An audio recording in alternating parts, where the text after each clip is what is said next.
Today, we are going to learn the second chapter from the main course book of Class 8th English, and the name of the chapter is Charles.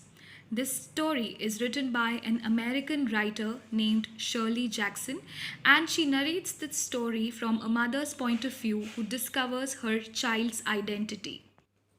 The day my son Laurie started kindergarten, he renounced corduroy overalls with bibs and began wearing blue jeans with a belt. I watched him go off the first morning with an older girl next door, seeing clearly that an era of my life was ended.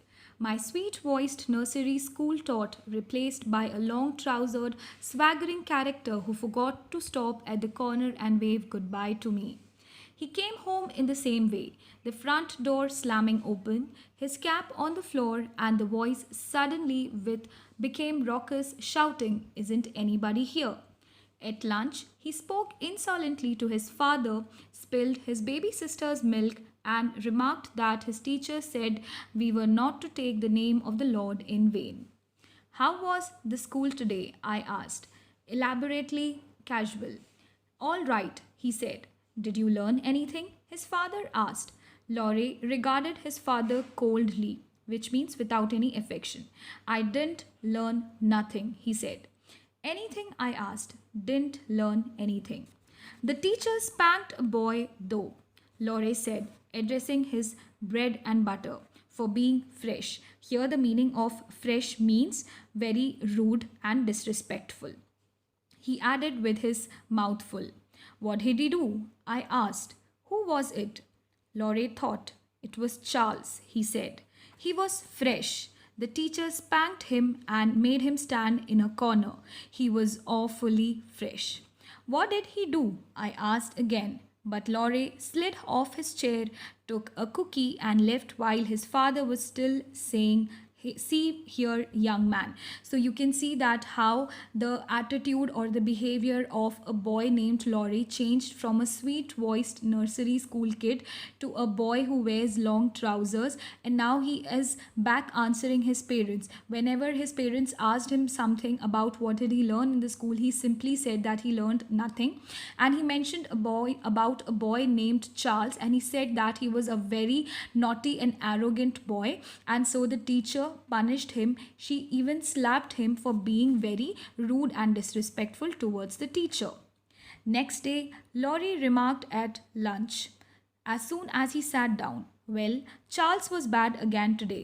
He grinned enormously and said, "Today Charles hit the teacher."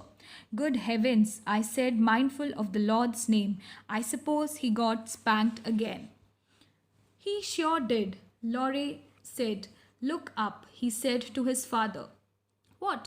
his father asked, looking up. "Look down," Laurie said. "Look at my thumb." "Gee, you're dumb." You can see now the child is becoming very arrogant. He's describing his father as dumb. He began to laugh insanely.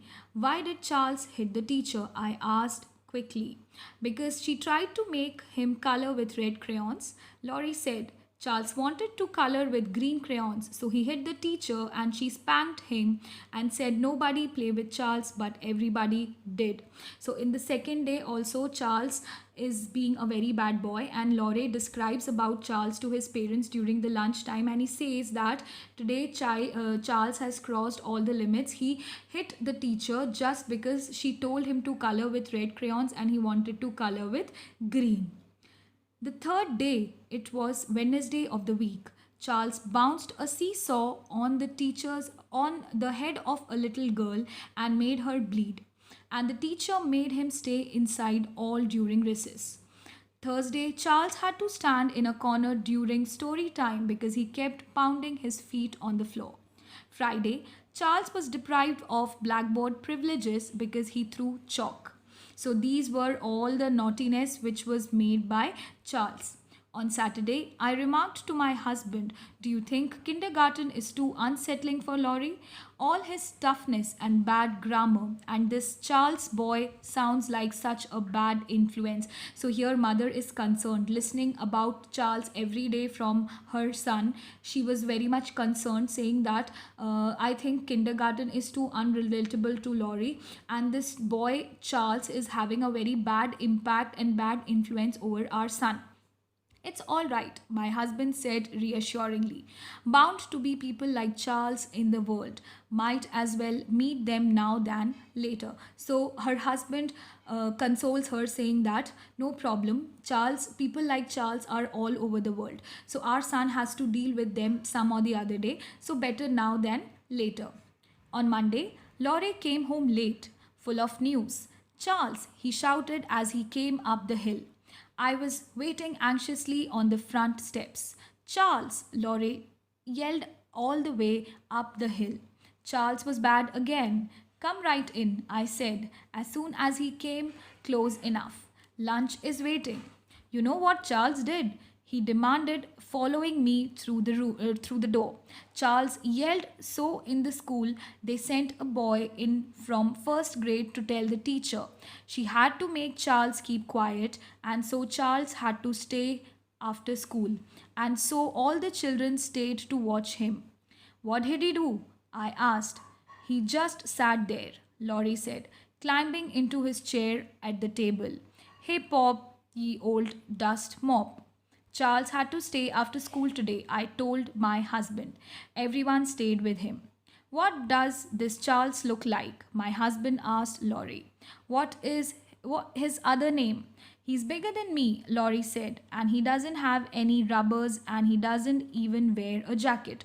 So the next Monday, that is the next week, when Laurie came back home, still he was filled with the news about Charles, and he said that today Charles was making a lot of noise. He was shouting and yelling in the class, and so he was made to stay back after the school as punishment. And because of him, all the other students were also made to stay back. So his father asked him, "What does this boy Charles look like?" So Laurie said that he is a very big boy. He looks very much bigger than me, and he does not even have rubbers, or he never wears a jacket also. Monday night was the first parent teachers meeting. And only the fact that the baby had a cold kept me from going. I wanted passionately to meet Charles' mothers. On Tuesday, Laurie remarked suddenly, "Our teacher had a friend come to see her in school today." "Charles' mother?" my husband and I asked simultaneously.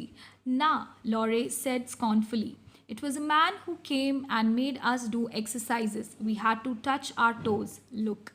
He climbed down from his chair and squatted down and touched his toes. "Like this," he said. He got solemnly back into the chair and said, picking up his fork, "Charles didn't even do exercise." "That's fine," I said heartily. "Didn't Charles want to do exercises?" "Nah," Laurie said. "Charles was so fresh to the teacher's friend, he wasn't let to do exercises." Fresh again, which means disrespectful again. "He kicked the teacher's friend," Laurie said. "The teacher's friend told Charles to touch his toes like I just did, and Charles kicked him." "What are they going to do about Charles, do you suppose?" Laurie's father asked him. Laurie shrugged elaborately. "Throw him out of the school, I guess," he said. So this was the next thing, or next mischievous act which Charles did.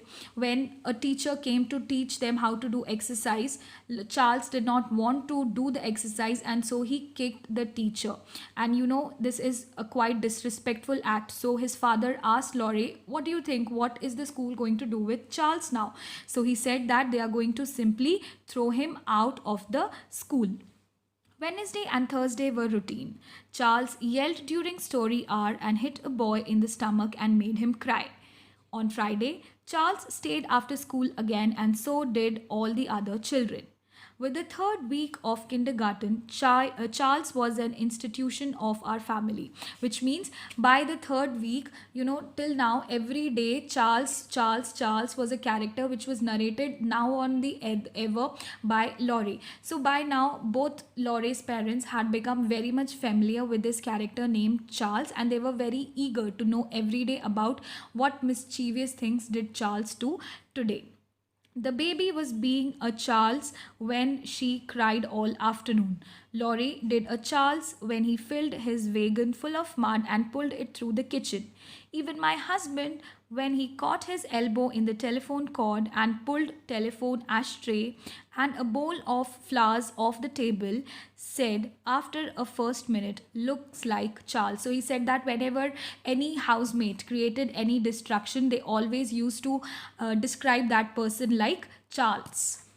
During the third and fourth week, it looked like a reformation in Childs.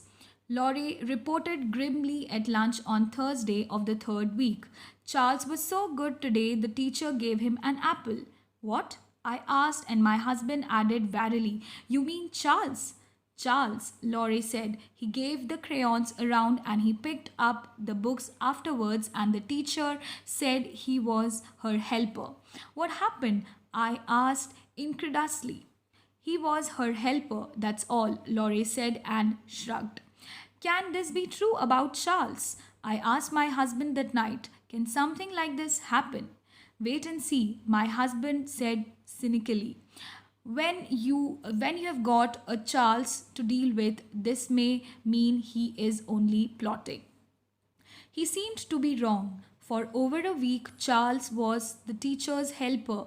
Each day he handed things out and he picked up things. No one had to stay after school. So from the third week and the fourth week continuously, the child Charles was having a kind of reformation. He was transformed. He was no more a mischievous boy. He was now a teacher's helper as well as a teacher's favorite student. So both the parents of Laurie was confused that can this kind of thing happen. So when she asked her husband, Laurie's mother, she asked her husband, he said that no, our son must be plotting over the story. A child like Charles cannot change an attitude fortnight or overnight, so he must just be plotting about the story. On Friday, the PTA meetings next week again. I told my husband one evening, I am going to find Charles' mother there. Ask her what happened to Charles, my husband said. I would like to know. I would like to know myself, I said. On Friday of that week, things were back to normal. You know what Charles did today? Laurie demanded at the lunch table in a voice slightly awed. He told a little girl to say a word, and she said it, and the teacher washed her mouth out with soap, and Charles laughed. What word? His father asked unwisely, and Laurie said, I'll have to whisper it to you. It's so bad. He got down off his chair and went around to his father. His father bent his head down and Laurie whispered joyfully. His father's eyes widened. Did Charles tell the little girl to say that? He asked respectfully. Yes, she said it twice, Laurie said. Charles told her to say it twice. What happened to Charles? My husband asked. Nothing, Laurie said. He was passing out the crayons. Monday morning, Charles abandoned that little girl and said the evil word himself 3 or 4 times, getting his mouth washed out with soap. Each time he also threw chalk. So now the mischiefs of Charles has started again, and here it is said that he told a very bad word to a girl, and when the word was described or continuously told by the girl, the teacher made her wash her mouth with the soap. So now the mischiefs of Charles has already begun again. My husband came to the door with me that evening and I set out for the PTA meeting. Invite her over a cup of tea after the meeting, he said. I want to get a look at her. If only she's there, I said prayerfully. She'll be there, my husband said. I don't see how they could hold a PTA meeting without Charles' mother. At the meeting, I sat restlessly scanning each comfortable matronly face, trying to determine which one hid the secret of Charles. None of them looked to me haggard enough. No one stood up in the meeting and apologized for the way her son had been acting. No one mentioned Charles. After the meeting, I identified and sought out Laurie's kindergarten teacher. She had a plate with a cup of tea and a piece of chocolate cake. I had a plate with a cup of tea and a piece of marshmallow cake. We maneuvered up to one another cautiously and smiled. I have been so anxious to meet you, I said. I'm Laurie's mother.